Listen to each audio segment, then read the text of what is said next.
All right. Welcome It's a journey. Thank you. to the continued journey, the weekly journey, as we journey together through the weekly Torah portion. It brings us to wonderful, beautiful places that we go through every year. Imagine we travel through the Parsha every year, we hear the same story, but it's not the same story. It's always new and improved, deeper, more profound, and most importantly, that we grow from it, that we're not the same, right? We're different people. So one of the buzzwords in today's society is equality. And, for some people that's like, it's such warmth on the heart when you say the word equality. For other people, it's, what's your agenda with that?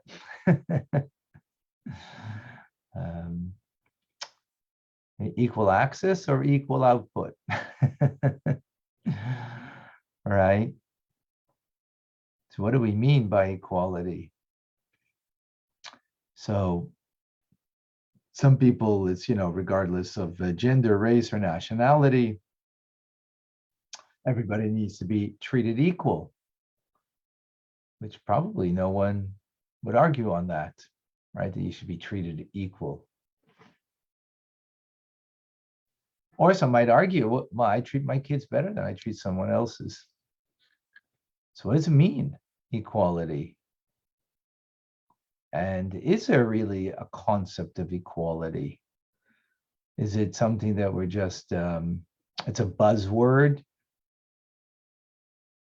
that becomes a rallying call that people get behind? Or is there something really there? So, as always, we're going to learn from the Torah portion to try to gain some insight into this most important question. So, of course, Torah addresses it all. And, the answers are there. They're nuanced. They're not always so obvious and so simple. But let's get right to the task. Let us share the page.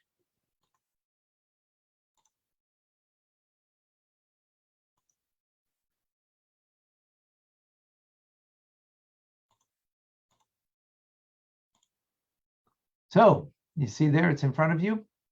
Yep. Beautiful. So Korach, oops. This week's Torah portion.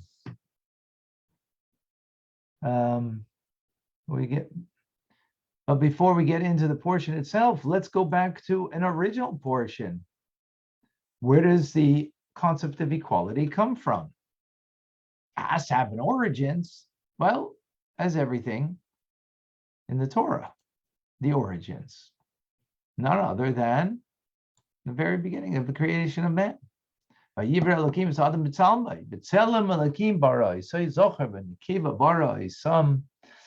created man in his image. In the image of God, he created him. Male and female, he created them. So the fact that we're created in the image of God, every individual is as such, and therefore there is inherent value to every individual, and valued in such a manner, in an equal way. But then how do we understand the concept? I mean, we live it, that people are different. They have different skills, they have different temperaments, opportunities, spiritual inclinations. So how are we supposed to be valued equally if everybody has something different about them? How do we understand that? And is someone seemingly from this verse in the Torah that there wouldn't be one that's more inherently valuable than another? But when we look at the world around us and we see people and the way they live their lives, not necessarily do we see that in people or do we live that way. So we need to understand that. So the story of Korach is going to give us an understanding. And Korach, what did he really want to do was to overthrow the establishment. A failed attempt, failed coup, but that's, what he was looking for. Moshe Rabbeinu, our teacher. Moses, our teacher, his greatest leader. He transformed a band of Hebrew slaves into free people, a glorious nation of God. Through the Exodus, of course, his hand involved in 10 plagues that wrought upon the Egyptians, brought the sea upon them and saved the Jews through the splitting of the sea, brought us to Mount Sinai, and there was secluded with God for 40 days and 40 nights, receiving the Torah, including, of course, the 10 Commandments on the tablets. The journey through the desert with him, that's where we are now. He pleads the case of the Jewish people. This week will be the 4th time. First by the golden calf, then there is by the murmuring. And people wanted water, they wanted meat, they wanted, they are complainers. And of course, last week with the spies. So he is there as an unwavering defendant of the Jewish people, taking care of his flock with great compassion. Now, you would think that someone like Korach, who was not a fool, would see all of this.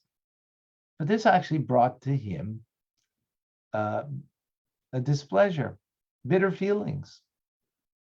Moshe's leadership was simply not fair. And he felt that he had to bring down the establishment. He decried, there is a lack of equality. Moshe, that he is the leader, okay, fine. But then why do you choose your brother? Why is he privileged? I don't know if that's what you want to call that, what kind of privilege that was. I guess you call it family privilege, right? That he gets the Kohen Gadol, the high priesthood. It's not fair. Nepotism, it smells like. Aren't we all equal? Korach was a member of nobility, and he had great fame and equally great fortune, literal wealth, yet he wasn't satisfied. Now, we all know the end of the story, but, and of course, that he went down to his end, that God punished Korach and his henchmen, Das and Aviram. And it wasn't in a simple manner. It wasn't just, another plague, but to get actually swallowed up by the earth, as we see in this week's Parshah. Speak to the congregation, saying, withdraw from the dwelling of Korach, Dasan, and Aviram. The earth beneath them opened its mouth and swallowed them, and their houses, and all the men that were Korach, and all of the property.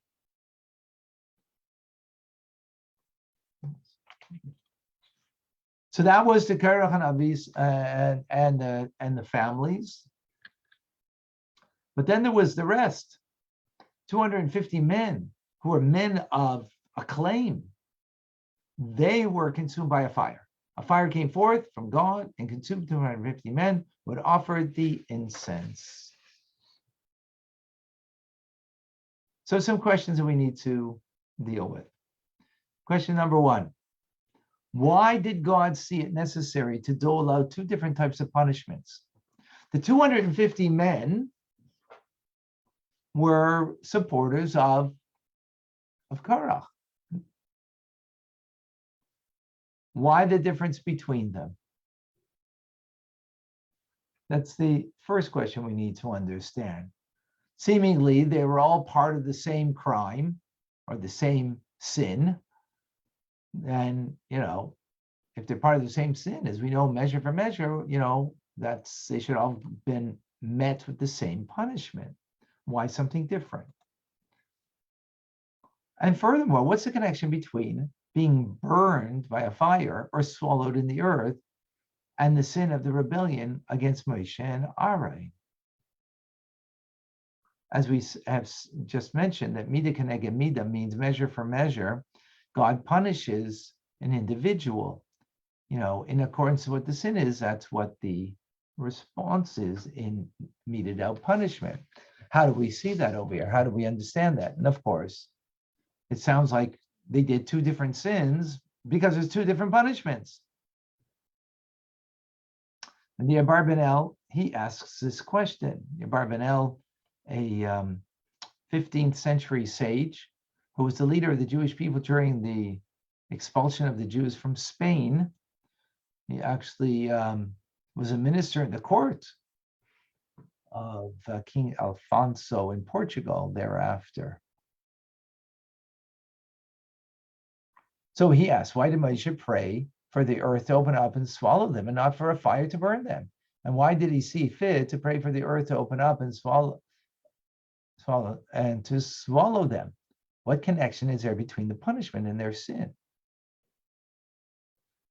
So a possible answer that we could give is what Rabbeinu Bechaya says. And he suggests the following: God matches the punishment to the crime. Korach wanted a high position, and he didn't deserve.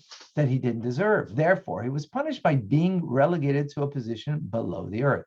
He wanted on high, he gets it down below. Right? Korach was a prototype of all those who arrogantly and inappropriately seek lofty positions. The punishment by the fire was also measure for measure, but 250 were also firstborns, had offered incense, which was a privilege they hadn't earned. So Korach raises himself to a status of, wants to raise himself to a status of being a Kohen, where he's a Levite, right? So he gets his appropriate punishment. You want to go to the top, we're going to bring it down to the bottom, right? Likewise, the inappropriate fire that was brought by the 250 chieftains, leaders of many communities, of many Jews, they brought incense, a fire that they shouldn't, so they get punished with fire.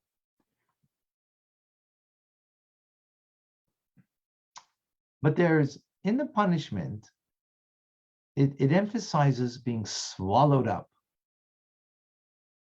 What's this swallowed up detail? Now, it's not just you wanted to go up very high up and you're going to be brought down to the depths of the abyss, but there's an idea here of being swallowed up that's critical to the punishment. Why?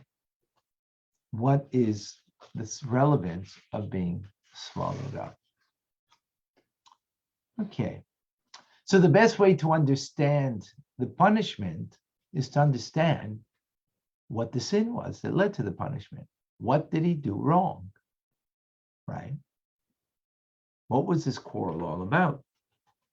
So you could sum it up in a few words that he says, the whole congregation is holy and God is within them. Why do you raise yourself above the congregation of God?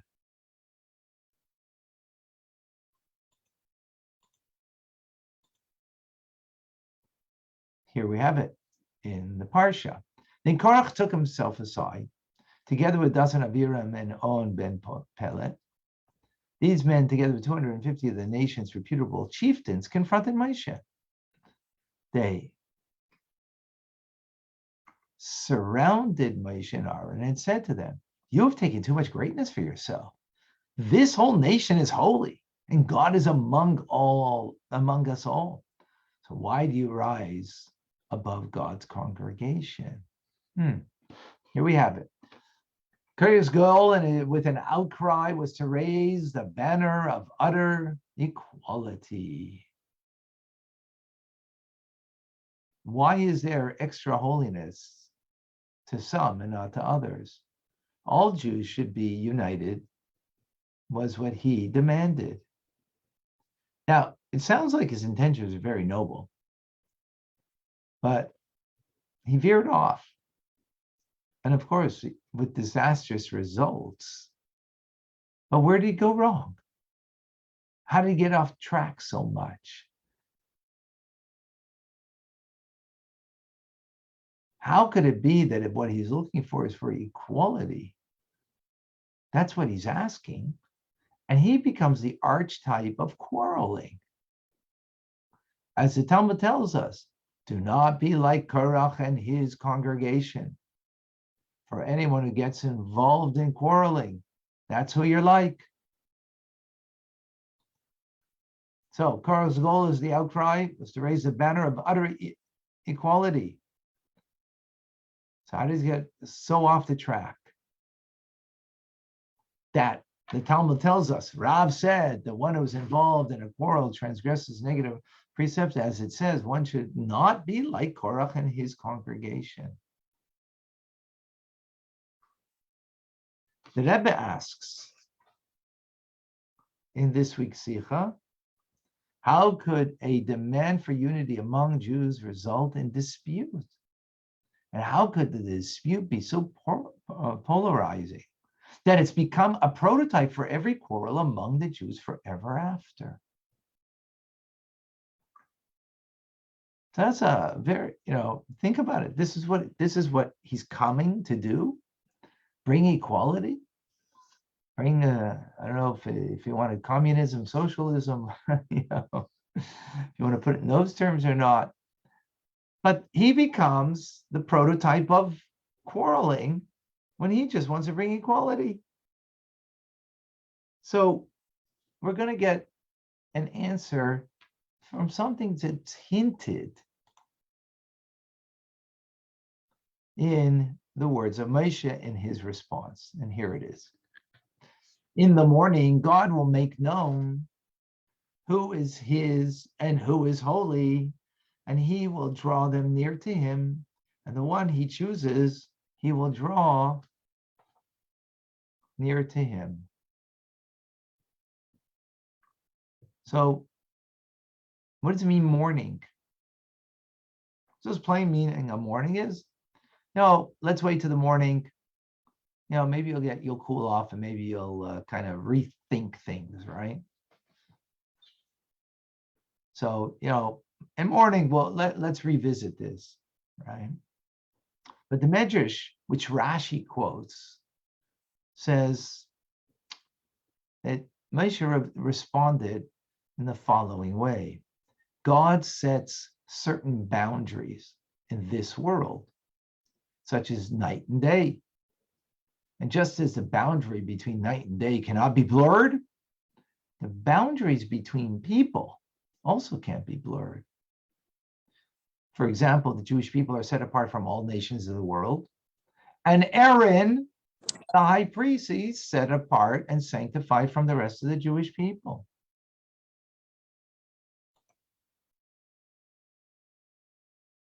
Right? As Rashi says, Moshe said to Korach, God assigned boundaries to his world. Are you able to transform morning into evening? Doing so is impossible, as it would be for you to undo this separation. As the verse states, it was evening and it was morning, and he separated.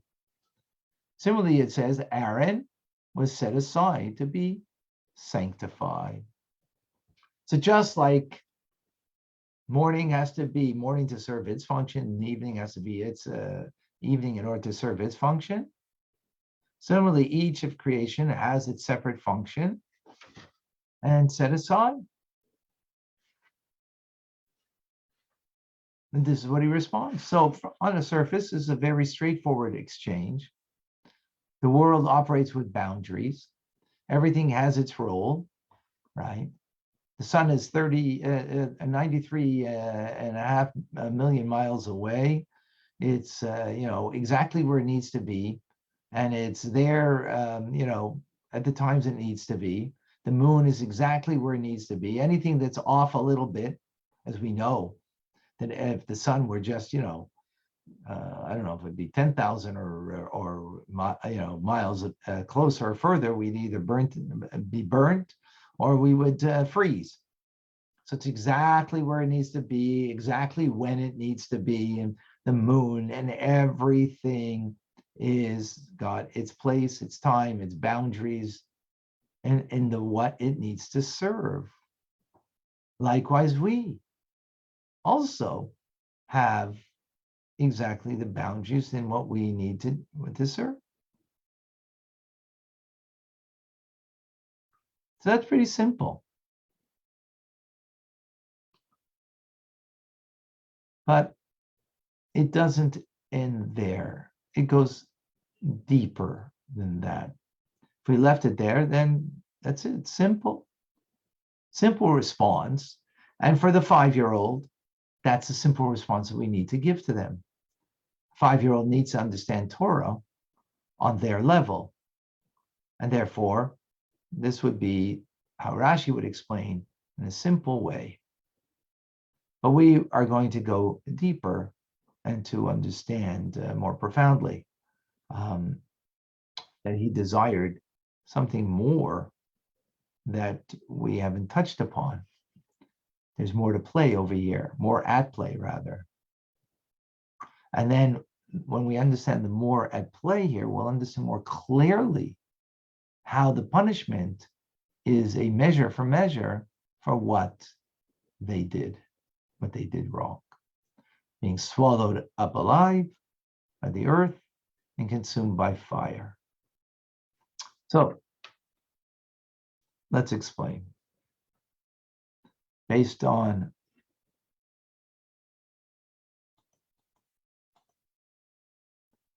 the Mishnah, Pirkei Avos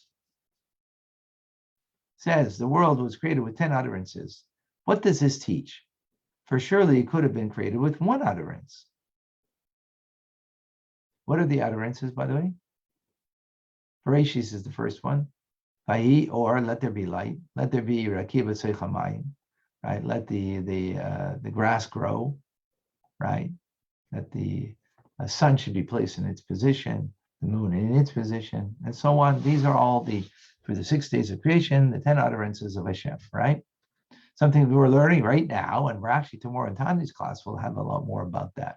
Right? This is the 10 utterances. My moros, the word of God. Right? This is in order to punish the wicked who destroy the world and that was created in 10 utterances, and to give good reward to the righteous who maintain the world that was created in 10 utterances. Okay, so let's understand this. Now, we all know that God is omnipotent. He can do whatever he wants. We know that, right? That's a given. That's simple. That's obvious, right? He could have easily created the world with one utterance, yet he chose 10. What is he saying by that? He's granting the world with an inherent quality of abundance and multiplicity. Had the world been created with one utterance, then the entirety of creation would be reflecting God's own singular nature, unified oneness. But God didn't wish for such a world. Instead, he wanted 10 utterances, which can be broken into infinite amount of words and letters, as we're learning now on Shar Yichud and Tanya, right? Creating multiplicity, individuality into the very fabric of creation, right? So this way of creating the 10 utterances, it allows for boundaries within God's creations, gives every creation its own definition, its own limitations, distinguishes one from another, and gives a uniqueness to everything within creation. This is where Korach comes in. He was a real visionary. He saw things, shall we say, out of the box, or maybe better yet, out of this world. He saw a deeper truth, a core sense of reality that would erase all multiplicity and boundaries.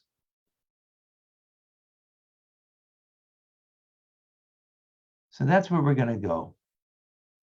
So right now, what we understand is that God wants multiplicity, 10 utterances. You see, from 10 utterances, we learn in Tanya, right? The transposition, the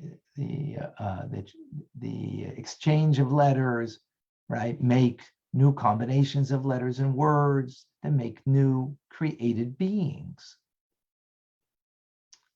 Meaning multiplicity of creation, each one with its unique boundary. What it creates its boundary, its name is its life force that creates what it is. So we see very clearly that that's the nature of the way God created the world. Comes Korach and says, that's true, but there's something deeper behind all of this that would ultimately erase the boundaries and the multiplicity. That's where we want to go with this. But to properly understand this, first we need to explore 4 progressive levels of unity. And when we understand this, then we'll be able to get a better idea where Korach is coming from. So,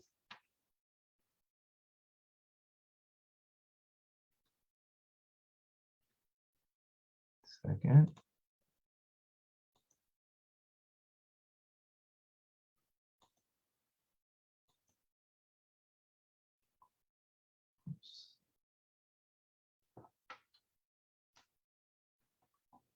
All right, let's go back to share the screen.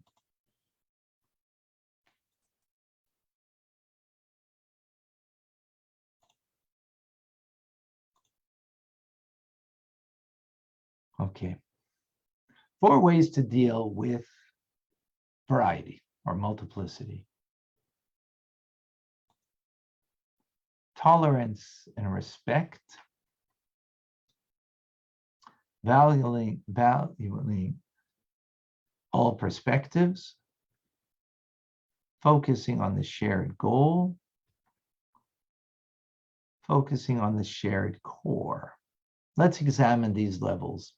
And we're going to understand this in 3 dimensions of time, space, and personhood, individual in a person. In other words, these differences and boundaries between physical creations and their various levels are also spiritual levels in place, time, and in people. So space. What does it mean, different levels in space? So we have the holiness of the land of Israel. Each one is contributing to the holiness of the collective whole. There's 10 levels, 10 gradations in holiness in the land of Israel.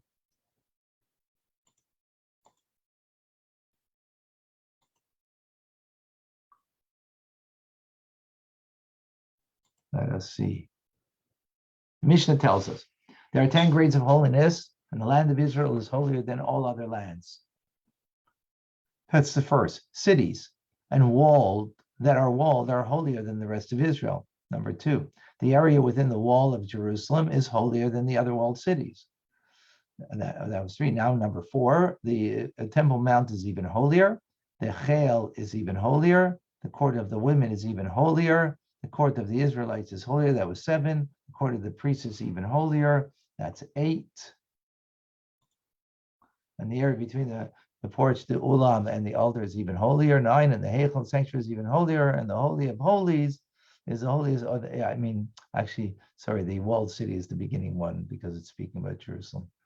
And the Holy of Holies is the holiest of all. And the high priest on Yom Kippur at that time of service may enter it. So that's in space. Time, we have a similar idea. How do we have in time? There's weekdays, there's Chol Hamoed, intermediate days, there's Shabbos, Yom Tov, and the ultimate, Yom Kippur. In peoplehood, individual, we also have distinction. We have Jews who are divided into Kohanim, Levites, and Israelites, and further divided into specific levels within the Levites. Then you have the Kohen and the Kohen Gadol, the high priest, and so on. So let's understand level number one. Level number one in unity is tolerance and respect. What does that mean, tolerance and respect? So we're all different, but we can show respect to each other. Each of us contributed something unique, right? So you need boundaries for that. That's called respect. Respect means boundaries. You understand that everybody's created differently.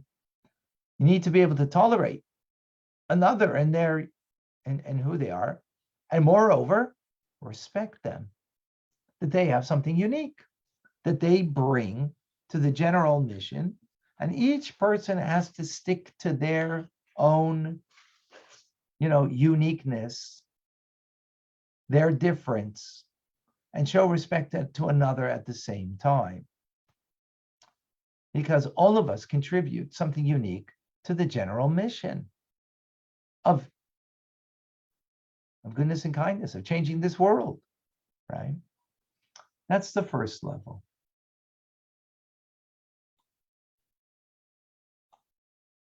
Right? Then we have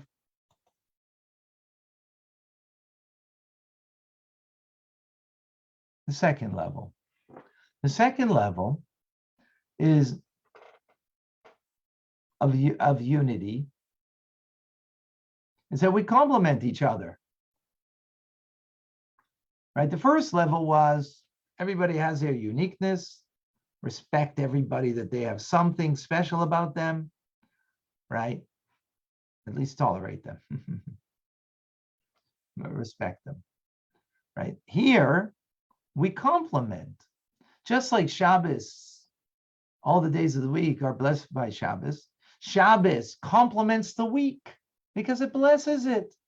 A Kohen blesses the Jewish people. They complement the Jewish people. In other words, we all complement each other. We all have not just the uniqueness that makes us different, but we all complement each other. So we need each other to bring to that to a greater unity. The influence that we have goes beyond just that I'm unique, I'm special. But no, I'm unique and special, but I can also influence and be influenced by others. So that's a higher level, a second level of unity, right? And hence, we can learn from each other. Boundaries are necessary, but boundaries also are a means to connect within those boundaries that we can get from. Then there's a third level. The third level is the highest level. Not only do we complement each other, but the third level says that we're actually incomplete without having each other. The Alter Rebbe in Chassidus explains that with a beautiful analogy of a body, a human body, right? Every limb in the body has certainly a unique quality, right? The hand can do what the hand can do. The foot can do what the foot can do, right? They're all unique. However, not only can they complement each other, but they're in need with each other. Because my brain is most important. But if I don't have my feet to get me where my brain wants to go, so not only can you complement me, but without you, I'm incomplete. I'm incomplete. In the words of the Rebbe, the highest level of peace, of unity, as the Alter Rebbe explains regarding the Jewish people, this is in this week's Sikha, namely that we all need each other and are one body. Every limb of the human body has its own particular characteristic and advantage that it contributes to greater good of the rest of the body. So it is with the greater body of the Jewish people, the Alter Rebbe's words. This is analogous to a human body from head to toe. The feet are admittedly the end of the body, and the head is the top and the supreme part of the body. And yet, in some respects, the feet have an edge over the head insofar as the head is unable to go anywhere without the feet. The feet also keep the body going along with the head, upright. Another dynamic that demonstrates the interconnectedness of all limbs is the fact that when the head hurts, a shot in the toe to the foot rather can cure and bring healing. What emerges is the head is incomplete without the feet, and so does the Jewish people. We are all one body. So this is the ultimate imperfection. Level number 3. Right? There are differences, but what it means is that if any attribute were missing, the whole wouldn't be complete. Right?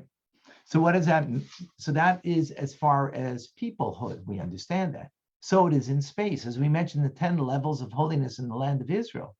In other words, there is a block of various levels of sanctity that numbers a total of 10.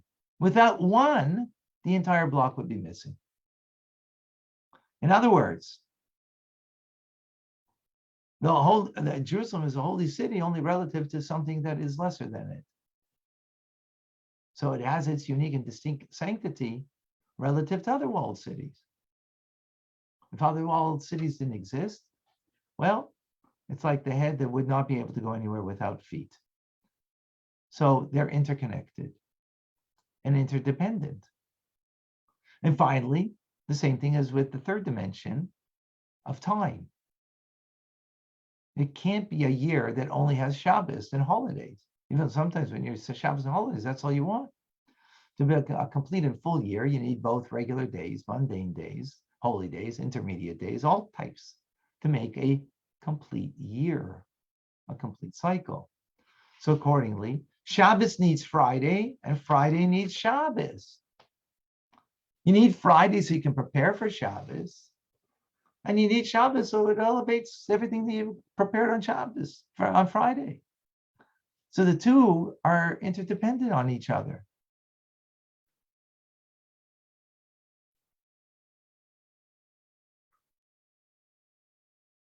Because they all are working together for a common goal that is greater than themselves. Is that clear?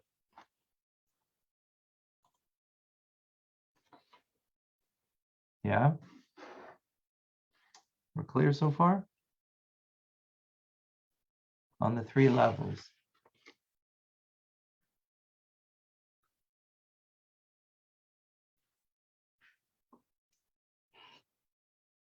Beautiful. Now we're going to go to even a deeper, more essential unity that flows from the core oneness of God that transcends any distinction, any parameters.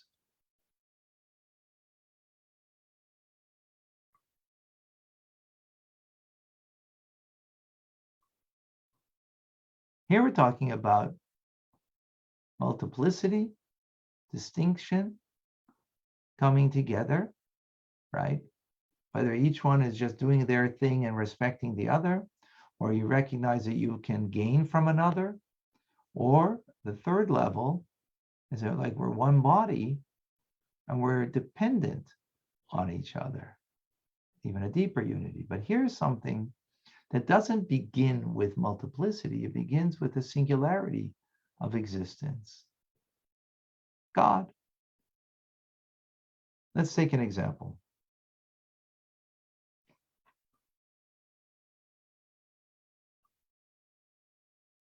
We have sunlight, right? And sunlight reflects through one window that's clear, one way. A colored, blue window will be blue. Yellow is going to be yellow. Different colors, different shades of colors, right? They can all complement and so on. But they merely only represent the sun itself. There's only one sun, and that's it. They may reflect differently, but what is it in fact? The same in one sun. Same thing as with God. God is truly one. Only that when his light is refracted, right, in the world, so now it's refracted into different colors, different shades, and different creations that are all unique and different. But at the core, it all remains one God for real. God is united without any need for any sophisticated explanations, actually. There's a radical oneness that's also reflected in the world.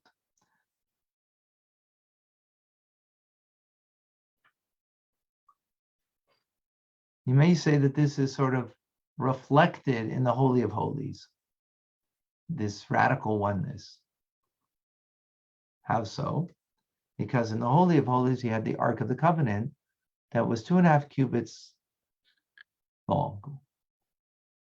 And it was in the Holy of Holies that was a space of 10 amas, 20 amas altogether, if you measure it from side to side. Right?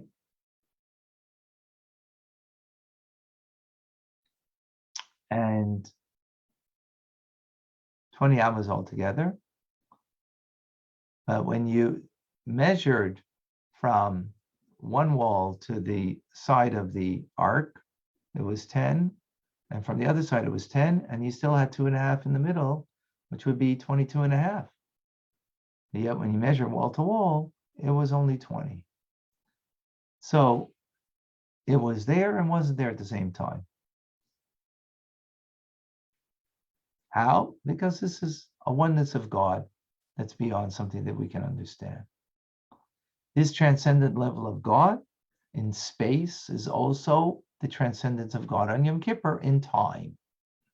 The oneness of God on Yom Kippur, the holiest day of the year, that only the holiest person can enter into the Holy of Holies. And as the Midrash says, we only have one God, one Torah, one law, one altar, and one high priest, right? So in one line, we may be different, but yet in our core, there's no difference. We're all the same, right? This was Korach in his thinking.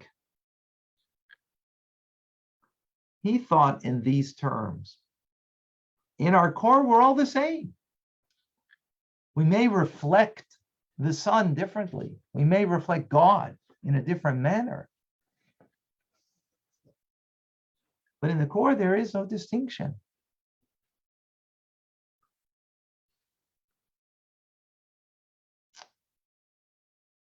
Ultimate godliness is everywhere, exists everywhere. So that sounds very lofty and very ambitious. But he made a grave mistake.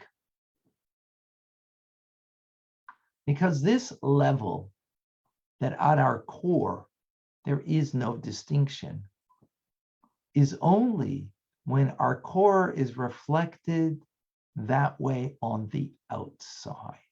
What he said is true. That's what we are in the core. But who's living in the core?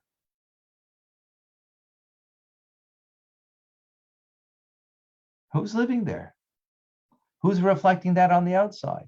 Now, that you're whole, you're complete, and you're worthy. That's true.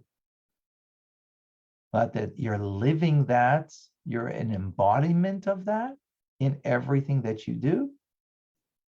When will that be? In times of Mashiach.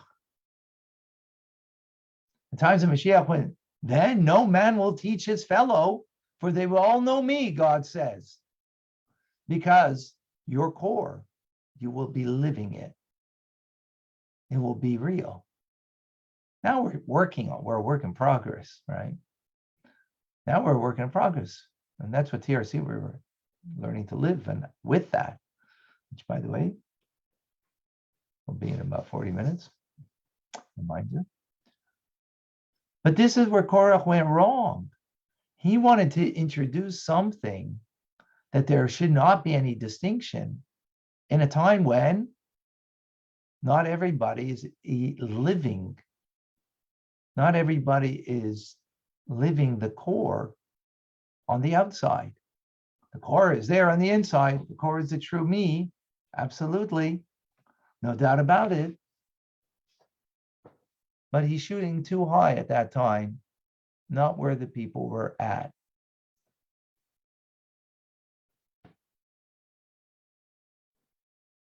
What happens when you try to impose something that people are not living yet?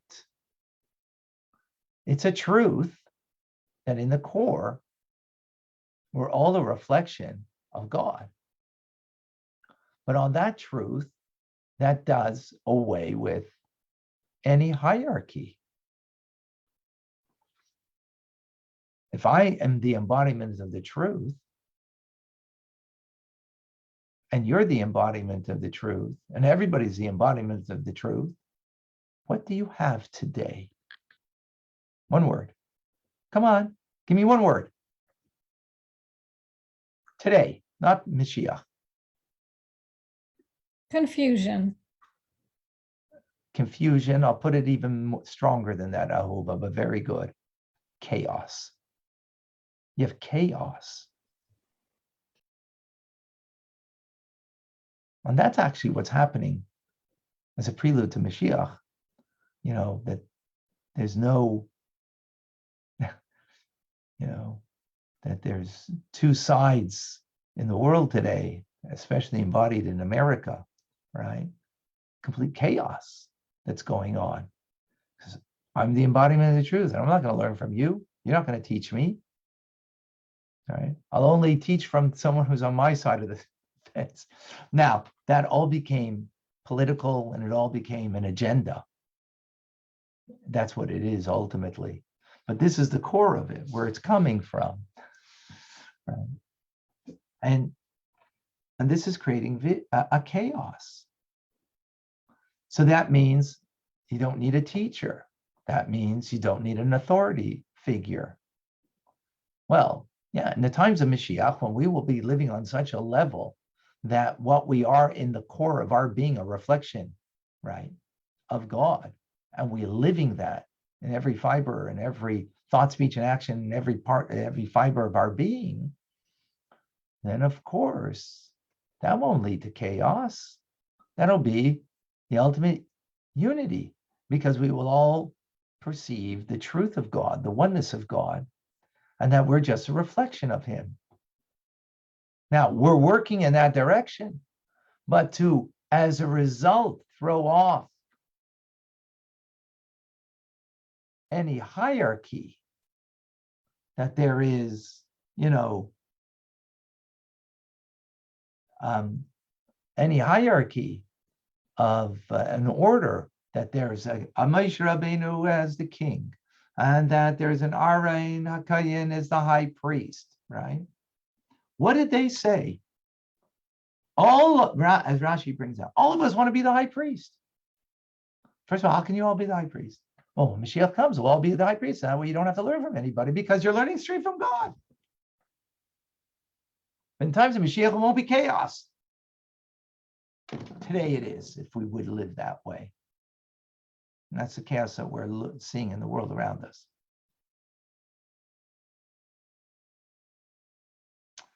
So whereas he truly wants to bring unity, ultimately through this deeper unity that will come in its right time, is actually creating friction, because it's creating chaos, confusion.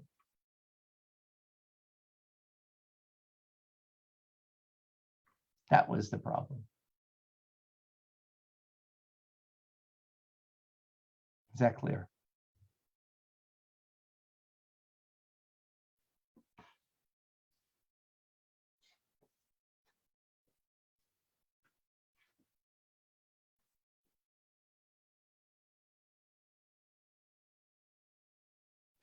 You can't have Mashiach without chaos.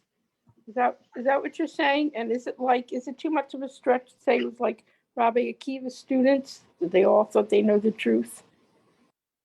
I mean, this is reflected in so many different ways. That's true, very true, Livsha.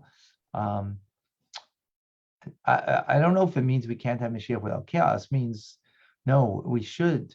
As Moshe says, there is the unity that we spoke about before that. What was the unity? We're one body, but there is a head, right? And a head is different than a foot. Yes, the foot you need to get the head where it needs to go, but the head does instruct, isn't the instructor, right? So you need a hierarchy. In that hierarchy, we're interdependent of each other. That's where we're at today. When Mashiach will come, then the core essence of the entire body is, that's a reflection of God. No distinction.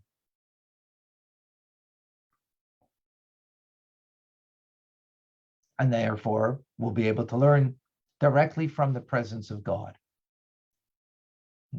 Anybody that suggests they can do that today is really what they're saying is anarchy rules. That's anarchy. I'm just taking from what's there before me. Well, that's the presence of God, and that's what's guiding me. You have no rule book. You have no governmental, legislation that will be any rulings that you need to follow. Anarchy. Well, why are you saying anarchy? Is because, the truth is right there before me, so I'll do as I see the truth before me. And that's what Korach is saying ultimately. That's what he is saying, and that's why ultimately he is, on a deep level, he wants this deeper truth, but it was a mistake. We have to earn that truth. We have to come to that truth. We can't impose that truth, that inner truth, until we are there and living it. So now with this, we can understand how Korach and his rebels' punishment, they reflect their sin. The death by fire of 250 chieftains for offering up the incense, what was that really about? Well, fire and burning represent the elevation of the finer parts of something, of whatever that's being burnt up, that fuels the fire, right? It's fueling the fire, so therefore it gets burnt up in the fire, right? What's left behind? The coarser parts turn into ashes. Korach, Dasan and Aviram and their families, on the other hand, they were swallowed up by the ground. That represents that the coarse parts that cannot become part of fire, right? The chieftains, what did they want? They were actually great leaders, and they all wanted to be a Kohen Gadol, right? They wanted to embody, they were great people. So they, in some way, they were, on the path towards that. So they burnt the incense to be the Kohen Gadol. To have that, to be there in that journey. On the other hand, Dasan and Aviram and the whole ring of followers were simpler and coarser. They descended downwards like ashes. Now, what does that mean? Ashes is the stuff that's no good, that doesn't ascend. It's ashes, you have nothing from it, right? Earth represents the coarser part of a person, right? It's the heaviest, weighs you down, it's coarser.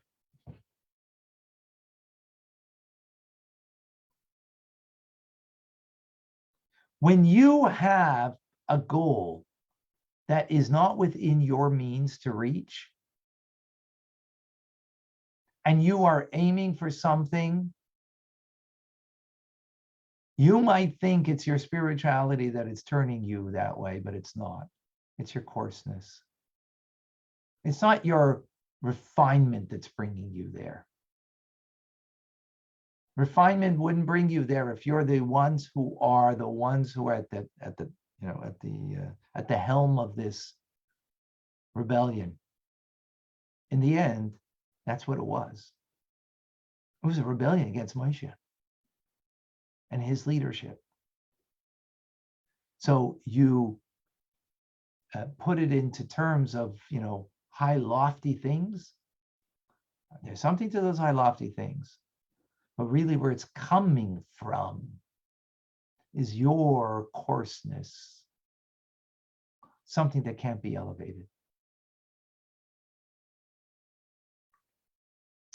When it came to the 250, they were following them. And they were more lofty people, more spiritually refined people, and therefore they wanted the loftiness. So they get burnt. And burning, there's something that goes up. There's something that went up in them, in that desire for something lofty. But the ones who were at the core of this, in the end, it was a quarrel that brought them. It was a quarrel. That's your lowness. That's your coarseness. That's going to get swallowed up. That needs to be swallowed up because nothing you can do with that.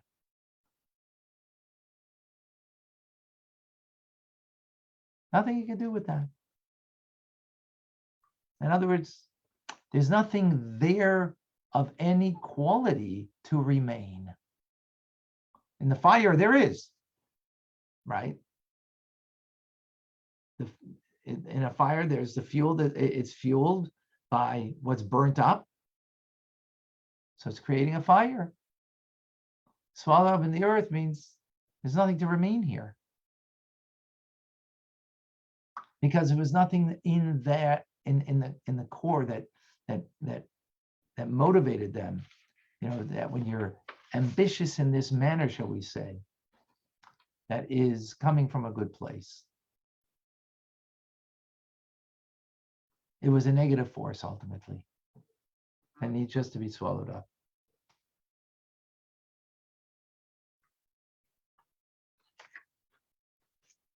With this then, so what do we come away with? Is that when we, and to me, I see it so clearly what's going on in the body politic. It's all Korach. It's all Korach. It's all coming from a coarseness of self-directedness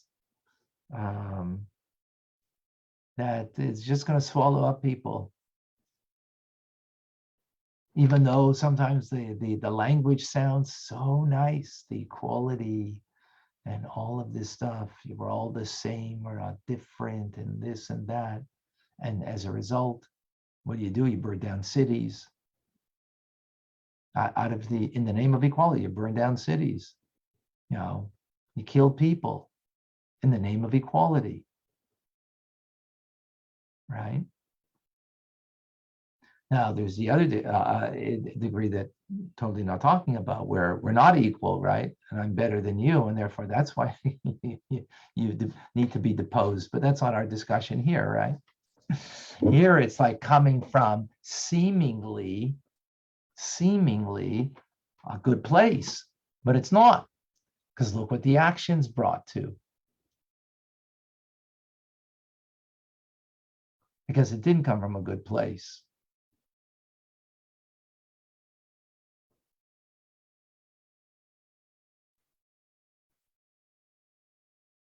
So the bottom line is the unity that we need to strive towards is to recognize that anything and everything that I do, that I need you and you need me. I need you, not just for, that together we will go towards a goal of bringing Mashiach and changing the world for good. That for sure, we understand that. But I need you on a personal level, that I become better and greater and more me, what I can become is not, me just going and doing my thing and respecting you, or even appreciating what you can give to me to increase in my life. No, but incomplete without you. I'm incomplete. That's where we need to be today. And if that's what the body politic understood, right, and every human being understood, then we wouldn't have to just respect others. We wouldn't just, obviously, we're more than tolerate. We wouldn't just respect, and we wouldn't just appreciate others, but we would feel a sense of beholding to another, needy of the other for my personal. And then we'll ultimately come to the ultimate, that Korach suggested that we all heard the word of God. Yes, we will hear it from God directly. We will be able, with not just the mind's eye, as we learn in Chassidus now, but with our physical eye to see the presence of God, that therefore we don't need a teacher to teach me because I'm living it. Today, we need to learn to live. And that's why, by the way, all of you who don't yet come to TRC, you need to come to TRC, because here you just get an inspiration. But in 20 minutes time, we're going to get the next level. So if you didn't get a chance yet, just go to TanyaRabbi.org. And if you have any kind of issue, at least bring it up to me so we can discuss it. If you have a problem, make sure you be part of TRC. All right, folks, got it. Very Have a question. powerful, powerful teachings. I have a question, but it's not related to class. Can we wait for it? Because right now I got to run. You want me to email it to you? Sure. All right. All right. All right, folks. you. God bless you. Thank you, Rabbi. See you You in a bit. too. Thank you. Thank Bye. you. God bless you. Bye. Bye. Bye. Bye-bye.